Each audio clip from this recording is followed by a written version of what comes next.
জয় হরি বল। স্বরচিত কবিতা আসল পূজা। আসল পূজা কাকে বলে জেনে রাখা চাই, মনের পূজাই আসল পূজা, তার বিকল্প নাই। মনের পূজাই হলো মানস পূজা, মানবিক আচার, আর সবই হলো লোক দেখানো, সবই বাহ্যাচার। পূজা যদি করতেই চাও তবে মানুষ পূজা করো, মানস পূজার সবই মানসিক, তাই মানুষকে সরো। পুতুল পূজার কি প্রয়োজন যদি মানুষ থাকে ঘরে, সাক্ষাৎ থাকতে অসাক্ষাতের কেই বা পূজা করে।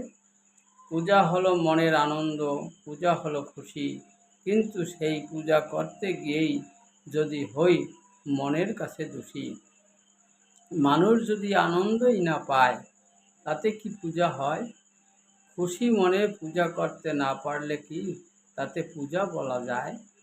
পূজার চাঁদা দিতে গিয়ে যদি শিশুর নতুন জামা না হয়, তাহলে পূজার আনন্দ সেখানেই শেষ, সবেই নিরানন্দময়।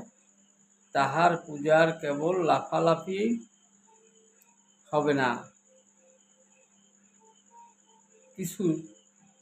কিছু দিতে হবে পেটে, নইলে ক্ষুধার জ্বালায় পূজার আনন্দ সবই যাবে ঘেটে।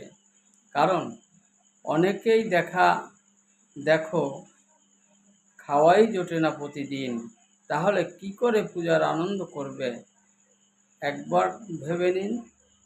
গায়ে পরার কাপড় জোটে না, খালি গায়ে থাকে, খালি গায়ে কি বেরানো সম্ভব? পূজা কি করে আনন্দ দিবে তাকে? কত লোক রোগে যন্ত্রণা পায়, সঠিক চিকিৎসা নাহি পায়, তার কাছে পূজার আনন্দ করার থাকে কোনো রকম উপায়? তাই বলি ভাই, আগে মানুষকে আনন্দে রাখার পূজার ব্রতী হও, নইলে পূজার আনন্দ বিফলই হবে, আনন্দ থাকবে না কোথাও। জয় হরি বল।